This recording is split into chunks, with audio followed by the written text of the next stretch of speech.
बिस्मिल्लाह रहमान रहीम। GTN news short के साथ मैं हूं मुनीर अहमद।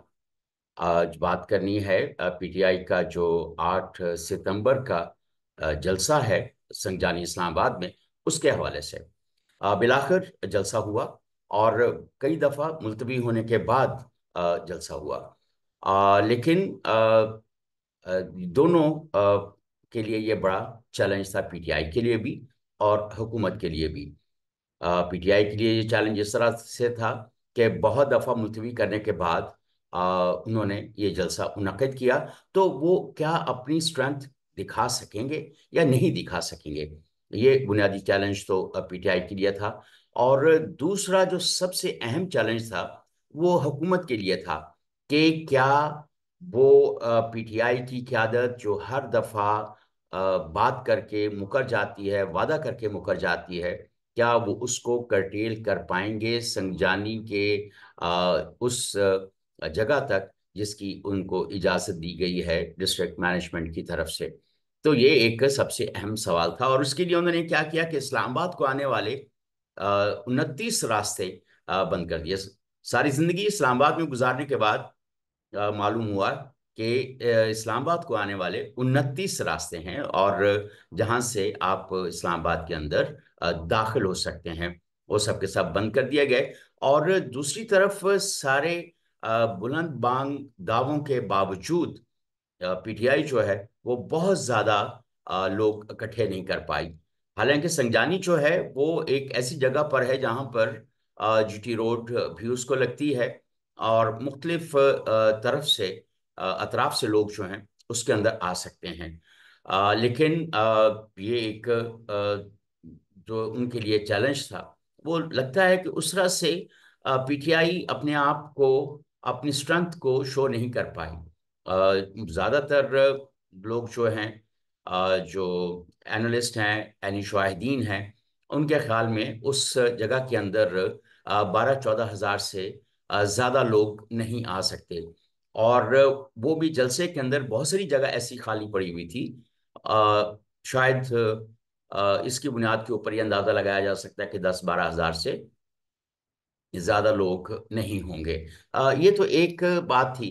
लेकिन दूसरी तरफ हुकूमत ने यहाँ पर रास्ते बंद किए, वहाँ पर एक नोटिफिकेशन के जरिए से वहाँ के सारे जो केटरिंग करने वाले और होटल जो थे उनको भी बंद कर दिया। तो ये एक अजीबोगरीब किस्म की कैफियत पैदा की हुकूमत ने, जिसको हम ये कह सकते हैं कि जो शायद नहीं होनी चाहिए थी। अगर आपने किसी सियासी जमात को जलसा करने की इजाज़त दी है तो कम से कम इस तरह की जो सूरत हाल है वो नहीं क्रिएट होनी चाहिए थी, जो वहाँ पे क्रिएट की गई। एक तो ये बात। दूसरी तरफ ये कहना कि वहाँ पे जो कायदीन आए, उनकी जो गुफ्तगू है और किस तरह से वो आने वालों के लिए इश्ताल अंगेज़ी पैदा करने की कोशिश की गई और उनको एक दूसरी पार्टी जिसकी हुकूमत है उसके खिलाफ उकसाया गया। ख़वातीन के बारे में नाजेबा अल्फाज जिस तरह से इस्तेमाल किए गए, जो धमकी की ज़बान इस्तेमाल की गई, वो जाहिर ये करती है कि PTI का जो शुरू से एक वतीरा रहा है कि टकराव की फिजा पैदा करना, तो वो टकराव की फिजा अगर पैदा करना उनका मकसद था इस जलसे से और इश्ताल अंगेजी मकसद था, तो उसमें PTI बहुत कामयाब रही है। लेकिन दूसरी तरफ से राना सनाउल्लाह साहब ने भी अमीन गंडापुर साहब के जो वजीर आला खैबर पख्तूनख्वा हैं, उनकी तकरीर के जवाब में दो टोक जवाब दिया उन्होंने, जिसमें उन्होंने कहा था कि हम लाहौर आएंगे, अगर अगर आप NOC नहीं भी देंगे तो हम फिर भी आ जाएंगे और देख लेंगे कि आप हमें कैसे रोक सकते हैं। तो दूसरी तरफ राना सनाउल्लाह ने इसी का जवाब जो है वो दिया। उन्होंने कहा कि हम आपको KP की सरहद से बाहर भी नहीं आने देंगे। तो ये वो गरीब किस्म की, जैसे वो मोहल्ले के दो लड़के होते हैं जो एक दूसरे के ऊपर अपना रोब जमाने की कोशिश कर रहे हैं। तो कहीं से हमें ये नहीं लगा कि कोई सियासी जो पॉलिटिकल मेच्योरिटी है اس کی طرف لوگ جا رہے ہوں. تو یہ انتہائی تشویشناک بات ہے کہ اتنے سارے سالوں کے بعد بھی اگر پی ٹی آئی جو ہے وہ نہیں سیکھ پائی کہ یا اس کے قائدین یہ نہیں سیکھ پائے کہ ہم نے پرامن سیاست کیسے کرنی ہے اور ٹکراؤ سے کیسے گریز کرتے ہوئے اپنی پارٹی کو زیادہ اسٹرنگن کرنا ہے. تو یہ ایک المیہ ہوگا اگر اسی طرح کی صورتحال رہی، کیونکہ جتنا آپ انتشار نوجوانوں کے اندر پیدا کریں گے، اپنے ووٹرز کے اندر پیدا کریں گے جو کمیٹڈ ووٹرز ہیں آپ کے لیے، تو ظاہر ہے کہ وہ اس آپ کی بات کو لے کر، آپ کے اشتعال کو لے کر 9 مئی کے طرح کے کوئی اور واقعات کو جنم دے سکتا ہے. تو یہ ایک عجیب و غریب قسم کی صورتحال اس وقت درپیش ہے. ایک طرف پاکستان کی معاشی صورتحال تشویشناک ہے، دوسری طرف ہماری جو سیاسی جو صورتحال ہے وہ بھی بہت ٹکراؤ کی طرف جا رہی ہے. اس سے حاصل کسی کو بھی نہیں ہوگا. اگر کے پی میں دیکھیں کتنے سالوں سے پی ٹی آئی کی حکومت ہے، لیکن ابھی تک پی ٹی آئی کوئی وہاں پر کوئی بڑے منصوبے یا چھوٹے منصوبے کوئی ایسے جس سے عوام کو ریلیف ملے جاری نہیں کر پائی. امین گنڈاپور صاحب جو وزیر اعلیٰ خیبر پختونخوا ہے، انہوں نے کہا تھا کہ خیبر پختونخوا جو ہے وہ بینکرپٹ ہو چکا ہے، وفاق مدد کرے. ایک طرف وفاق سے مدد مانگی جاتی ہے، حکومت سے مدد مانگی جاتی ہے، وفاقی حکومت سے، اور دوسری طرف ان کے ساتھ جو ٹکراؤ کی فضا ہے اس کو بھی بحال کیا جاتا ہے. تو یہ دیکھنا یہ ہے کہ کیا اس طرح کی اشتعال انگیزی کی فضا کے اندر کوئی مثبت چیزیں سامنے آئیں گی، یا جو ساری صورتحال پہلے سے درپیش ہے اس کے اندر مزید خرابی پیدا ہوگی اور عوام کے اندر انتشار پیدا ہوگا. تو یہ اس میں کوئی دو رائے نہیں ہے. دونوں طرف کے لوگوں کو ظاہر ہے کہ اس کے اوپر صبر تحمل سے بات کرنا ہوگی. وزیر اعظم شہباز شریف صاحب نے کئی دفعہ ہاتھ بڑھایا ہے دوستی کا، مذاکرات کا، لیکن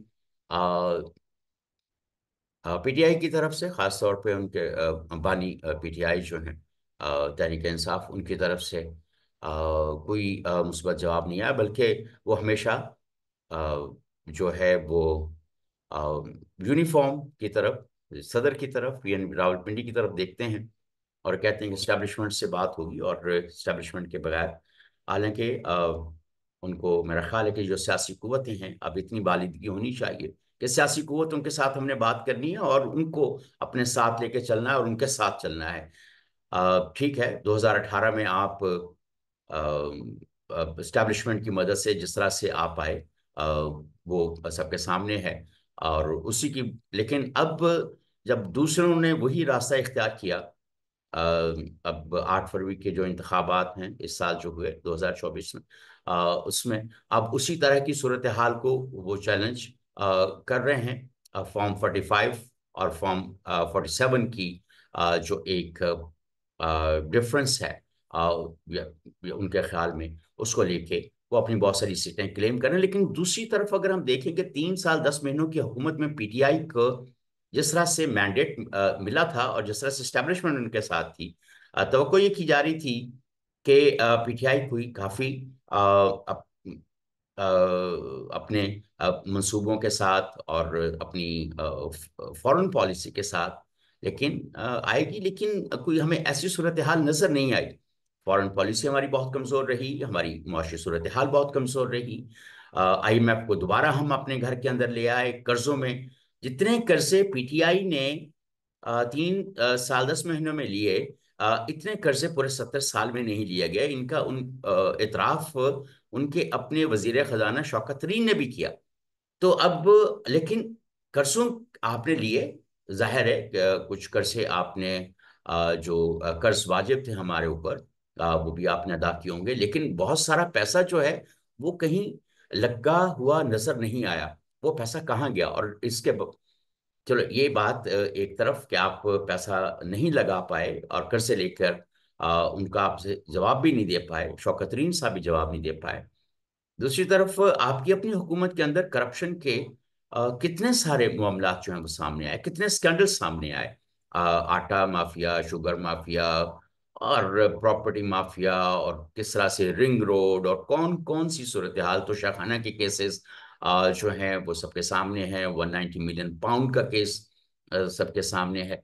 तो इस तरह की बहुत सारी सूरत हाल, हम अवाम जो है वो ये तवक्को कर रहे थे कि पीटीआई की हुकूमत में ज़्यादा बेहतरी आएगी, लेकिन वो नहीं आई और ज़्यादा सूरत हाल ख़राब हुई। और अब एक बार फिर जो है उसको टकराव की फिजा जो है, बांग्लादेश बनाने की धमकियाँ।